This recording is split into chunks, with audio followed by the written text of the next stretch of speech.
নিজের জেলায় শুভেন্দু অধিকারী সাংগঠনিক বৈঠক করবেন। শুধু সাংগঠনিক বৈঠক নয়, ত্রিস্তর পঞ্চায়েত নিয়েও আলোচনা বৈঠক। এবং একই সঙ্গে আপনাদের জানাবো, মুখ্যমন্ত্রী হওয়ার পর প্রথমবার নিজের জেলা পূর্ব মেদিনীপুরে শুভেন্দু অধিকারী সংগঠন ও ত্রিস্তর পঞ্চায়েত নিয়ে বৈঠক। আজকের এই গুরুত্বপূর্ণ বৈঠকে কি নির্দেশ দেন শুভেন্দু অধিকারী, অবশ্যই আমাদের নজর রয়েছে। বৈঠক শুরু হবে দুপুর 3টে থেকে এবং 2 দফায় বৈঠকে শুভেন্দু অধিকারী। আজ পূর্ব মেদিনীপুরে শুভেন্দু অধিকারী সংগঠন ও ত্রিস্তর পঞ্চায়েত নিয়ে বৈঠক। মুখ্যমন্ত্রী হওয়ার পর প্রথম সাংগঠনিক বৈঠক। আজ বিকেলে 2 দফায় বৈঠকে শুভেন্দু। সুজিত রয়েছে আমার সঙ্গে, সুজিতের কাছ থেকে জানার চেষ্টা করব। সুজিত, দুপুর 3টে বৈঠক শুরু হওয়ার কথা এবং মুখ্যমন্ত্রী হওয়ার পর প্রথমবার আজ শুভেন্দু অধিকারী পূর্ব মেদিনীপুর নিজের জেলায় সাংগঠনিক বৈঠক করবেন এবং ত্রিস্তর পঞ্চায়েত নিয়ে আলোচনা। কি নির্দেশ দেবেন আজকের বৈঠকে, কি জানা যাচ্ছে? কি নির্দেশ তিনি দেবেন সেই কথাই কিন্তু আলোচনা হচ্ছে বাইরে। তুমি বলছো 3টে শুরু হবে, এখন ঘড়ির কাঁটা বলছে 3টে, কিন্তু মূল যেটা দেখতে পাচ্ছি, যারা আজকে ডাক পেয়েছেন 1200 জন যারা রয়েছেন গোটা জেলার, তারা কিন্তু সকলেই হলে প্রবেশ করে ফেলেছেন ইতিমধ্যে। কিন্তু অপেক্ষা যার জন্য তিনি মুখ্যমন্ত্রী, তিনি দলের শীর্ষস্থানীয় নেতা, তার আসার পরে কিন্তু মূল বৈঠক শুরু হবে। মেছাদায় দাঁড়িয়ে রয়েছি এবং যে ছবি দেখা যাচ্ছে, একে একে এখনো যারা দেরিতে এসছেন সেই সব 1200 জন যে প্রতিনিধি, তাদের মধ্যে যারা নাম রয়েছে তারা কিন্তু যাচ্ছেন,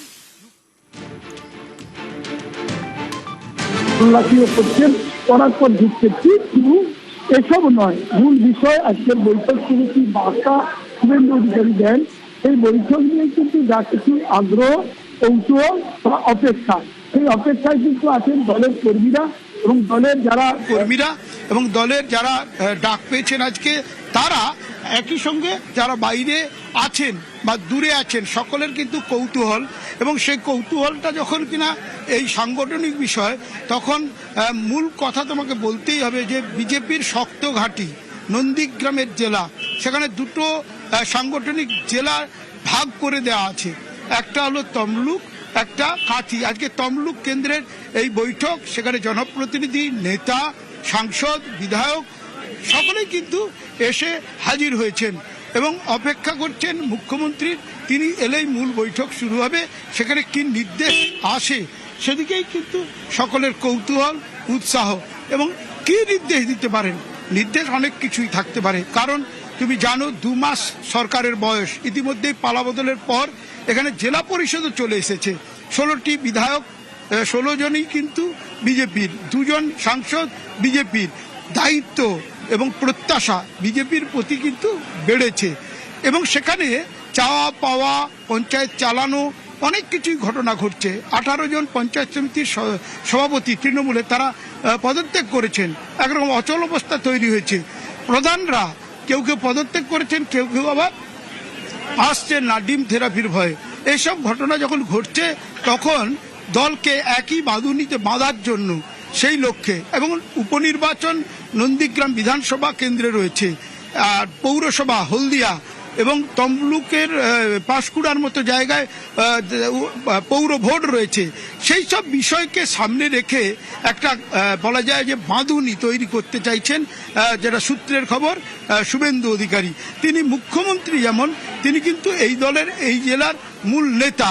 তিনি কিন্তু এই জেলায় যখন 20 সালে চলে গেলেন, দলবদল করলেন, তার সঙ্গে তৃণমূল থেকে বিরাট অংশ চলে গেছে। কিন্তু রেজাল্ট বলছে শুধু চলে যাওয়া নয়, রেজাল্টে কিন্তু দেখা যাচ্ছে যে ব্যাপকভাবে জয়লাভ করেছে তার দল। এবং জয়লাভ মানেই কিন্তু দায়িত্ব বেড়ে যাওয়া, জয়লাভ মানে কিন্তু দায়িত্ব বাড়া। এবং সেখানে জেলা পরিষদের সভাধিপতি বিজেপির হলেও পঞ্চায়েত সমিতিতে একটা আগাচলো ভাব দেখা যাচ্ছে। সেগুলোকে কিভাবে কাজে লাগানো যায়, উন্নয়নের পঞ্চায়েতের মাধ্যমেই করতে হয়, সেই বিষয়গুলোকে সামনে রেখে আজকে মেছাদায় 2 দফায় বৈঠক করবেন। প্রথম দফায় তিনি আলোচনায় রাখছেন 1200 প্রতিনিধি থাকছে, তাতে সেখানে পঞ্চায়েতের সমিতির মেম্বার রয়েছে, তার দলের টিকিটে জয়ী পঞ্চায়েতের মেম্বার রয়েছে, বিধায়ক রয়েছে, এমপি রয়েছে এবং দলের নেতারা রয়েছে। তারপরে যেটা কোর গ্রুপ বৈঠক করতে চাইবে, সেই কোর গ্রুপের কিন্তু বৈঠক যথেষ্টই গুরুত্বপূর্ণ। সেখানে কিন্তু একেবারে দলের যে নির্যাস, যে লক্ষ্য, যেখানে দলবদল নিয়ে নানা কথা উঠছে, দলবদলের প্রশ্ন নিয়ে প্রশ্ন তুলছেন, নানা রকম কথা আছে, সেই সব বিষয়গুলো সোশ্যাল মিডিয়ায় যখন চর্চা হচ্ছে তখন কিছু একটা বার্তা দিয়ে সবকিছু কিন্তু পরিষ্কার করে দেওয়ার একটা বলা যায় যে দিশা তিনি দিতে পারেন, এমনটাই কিন্তু মনে করা হচ্ছে। সব মিলিয়ে নিজের জেলা যাতে না কোনো কারণে বাঁধুনি আলগা হয়, কারণ তিনি লক্ষ্যমাত্রাটা বারবার বলে দিয়েছেন। কি বলেছেন? পার্সেন্টেজ অফ ভোট বিজেপি ক্রমশ বাড়িয়েছে রাজ্যে, সেখানে এই জেলা কিন্তু আরো বেশি করে বাড়িয়েছে। সেই বাড়াটা 65% লক্ষ্যমাত্রা তিনি আজকে আবার বলে দিতে পারেন বলে মনে করা হচ্ছে। কেন না, বেশিরভাগ মানুষ যেন তার দলকে সমর্থন করেন, কারণ বেশিরভাগ মানুষ সমর্থন করলেই তবে। নিজের জেলায় সাংগঠনিক বৈঠক এবং একই সঙ্গে ত্রিস্তর পঞ্চায়েত নজর আজকের গুরুত্বপূর্ণ বৈঠকে। মাননীয় মুখ্যমন্ত্রী আজকে নিজের জেলাতে কর্মী সম্মেলন করবেন, তো সেই জন্য আজকে আমাদের যে তমলুক সাংগঠনিক জেলার কার্যকর্তা এবং তার সঙ্গে সঙ্গে যারা আমাদের জনপ্রতিনিধি আছে, পঞ্চায়েত সমিতি, জেলা পরিষদ এবং মিউনিসিপ্যালিটির সদস্য, তারাও থাকবেন আর কি। এবং তার সঙ্গে সঙ্গে কোর কমিটির মিটিং আছে, সেই কোর কমিটির মিটিংও আজকে উনি উপস্থিত থাকবেন। দেখুন, নিজের জেলায় সাংগঠনিক বৈঠক তো করছেন, পাশাপাশি ত্রিস্তর পঞ্চায়েতে সমন্বয় জোরের লক্ষ্যে আজকে কিন্তু গুরুত্বপূর্ণ বৈঠক, অর্থাৎ পঞ্চায়েতে সেখানে আরো কাজের গুরুত্ব বাড়াতে হবে। ইতিমধ্যে আমরা জানি যে জেলায় সেখানে 25টির মধ্যে 18তেই পঞ্চায়েত প্রধান তারা ইস্তফা দিয়েছেন। শুধু তাই নয়, বিভিন্ন জায়গায় কাজ থমকে রয়েছে। আজকে সেই নিয়ে কি বার্তা দেন শুভেন্দু অধিকারী, কি নির্দেশ দেন, অবশ্যই নজর থাকবে। পঞ্চায়েতে প্রধানের কোনো হদিশ নেই, তারা বেপাত্তা। আর বিশেষ করে এই যে 100 দিনের কাজ ছিল, সেটা 125 দিনের করেছে প্রধানমন্ত্রী, সেই কাজ চালু হচ্ছে না, প্রধান আসছে না। 100 দিনের কাজ আছে এখন, ওইগুলো কাজের জন্য সব জায়গায় কাজ চলতেছে, আমাদের এদিকে চলছে না, সেটা কারণ কি?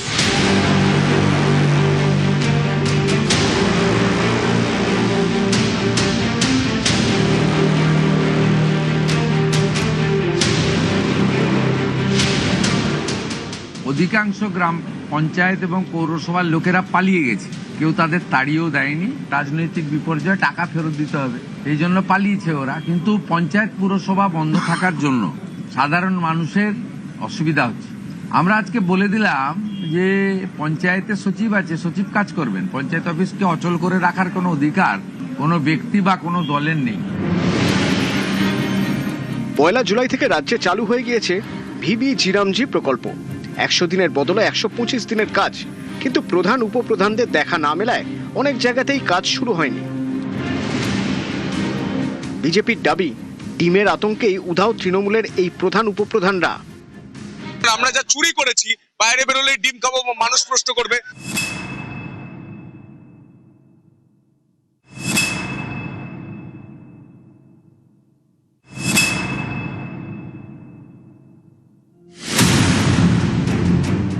রাজ্যে পালা বদলের পরে তৃণমূলের জমানার ভুরি ভুরি দুর্নীতির অভিযোগ সামনে আসছে।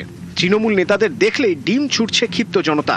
বিজেপির দাবি, ডিম আতঙ্কে দেখা মিলছে না তৃণমূল পরিচালিত কয়েক হাজার গ্রাম পঞ্চায়েতের প্রধান উপপ্রধানদের। এর প্রভাব পড়েছে গ্রামে গঞ্জে। বেশ কিছু এলাকায় শুরুই করা যায়নি 125 দিনের কাজ। এই প্রকল্পের কাজ কোথায় হবে, কারা কাজ পাবেন, কাদের জব কার্ড দেওয়া হবে, এই সমস্ত বিষয় নিশ্চিত করেন পঞ্চায়েত প্রধান বা উপপ্রধানরা। তারা অফিসে না যাওয়ায় 125 দিনের কাজ শুরুই করা যায়নি। যেমনটা হয়েছে উত্তর 24 পরগনার হিঙ্গলগঞ্জের বিশপুর গ্রাম পঞ্চায়েতে।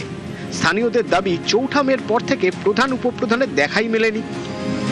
হিঙ্গলগঞ্জে বিশপুর পঞ্চায়েত, এই বিশপুর পঞ্চায়েতের প্রধান উপপ্রধান বিগত 2 মাস তারা পঞ্চায়েতে আসছে না। সারা রাজ্য জুড়ে এই যে 125 দিনের কাজে যে ঘোষণা হচ্ছে, সেই কাজ শুরু হয়েছে সর্বত্র, কিন্তু আমরা আমাদের এই বিশপুর গ্রাম পঞ্চায়েতে সেই কাজ এখনো শুরু করতে পারিনি। তার অপদার্থতা হচ্ছে বিশপুর গ্রাম পঞ্চায়েতের এই প্রধান উপপ্রধান, এরা এখনো পর্যন্ত উপস্থিত নেই বিশপুর গ্রাম পঞ্চায়েতে, যার জন্য সমস্ত কিছুর ব্যাপারে সাধারণ মানুষ বঞ্চিত হচ্ছে। ওই 100 দিনের 25 দিনের কাজ হচ্ছে না, এই যে আমাদের সমস্যা হচ্ছে। 125 দিনের কাজ শুরু হয়নি? না, শুরু হয়নি, এই সমস্যা। আপনারা কি চাইছেন? ও কাজ হোক, আমরা এইটা চাচ্ছি। কোনো কাজ ওদের জন্য হচ্ছে না, যেহেতু প্রধান উপপ্রধান এনাদের তো একটা স্বাক্ষর লাগে। একই ছবি উত্তরবঙ্গেও। দার্জিলিং এর নকশালবাড়ি, এখানকার লোয়ার বাগডোগরা গ্রাম পঞ্চায়েতেও শুরু হয়নি 125 দিনের কাজ।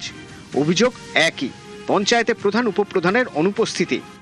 100 দিনের কাজ আছে এখন, ওইগুলা কাজের জন্য সব জায়গায় কাজ চলতেছে, আমাদের এদিকে চলছে না, সেটা কারণ কি? এনারা অনুপস্থিত থাকাতে আমরা কোনো লোকের পরিষেবা পাচ্ছে না। যেরকম পানীয় জল হলো, যেরকম পাড়ায় পাড়ায় 100 দিনের কাজ চালু হয়েছে, সেটাও হচ্ছে না আমাদের এখানটায়। আমি ভার্চুয়াল মিটিং করেছি সমস্ত প্রধানদের সঙ্গে। এই যে 3339 প্রধান, তার মধ্যে 2610 মতো প্রধান উপস্থিত ছিলেন আমার ভার্চুয়ালি। আমি বলেছি তাদেরকে আপনারা এসে কাজ করুন। একটা মৃত্যুর জন্য সার্টিফিকেট লাগে, নাহলে মরা পড়ানো যায় না। সরকারি প্রকল্প, সেখানে সার্টিফিকেট লাগে, যদি না পায় তো মানুষের সমস্যা হবে। পঞ্চায়েত ব্যবস্থাটা এত গুরুত্বপূর্ণ আর এত অধিকার দেওয়া হয়েছে পঞ্চায়েতের হাতে, আর তারা বাড়িতে বসে আছে, কেউ পালিয়ে গেছে। তাই আমি আহ্বান করেছি, আপনারা আসুন, সমস্যা হলে আমরা দেখব, পুলিশ প্রশাসন সহযোগিতা করবে। আমার এমএলএদের বলেছি সহযোগিতা করতে, যাতে কাজটা হয়, মানুষ যাতে পরিষেবা পায়। অনুপম সাহ, বিশ্বজিৎ মিশ্র, নিউজ